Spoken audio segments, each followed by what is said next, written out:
Hello, my name's Whalen. I just wanted to make a quick video to introduce myself to you.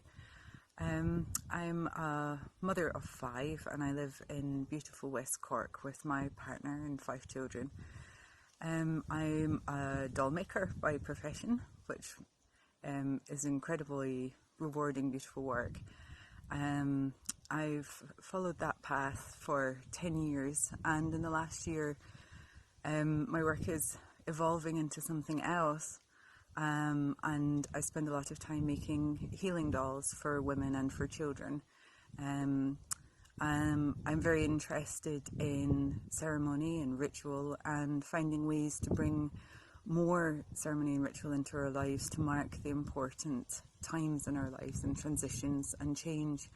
And this is what Stepping Stones is all about, is a marking of a time in our lives that I haven't found marked before, and in the last year it became important to me to mark the end of my baby days.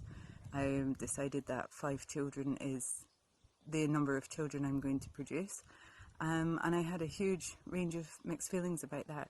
So Stepping Stones has been an exploration into that for me, and I'm delighted to invite you to explore that side of your life as well.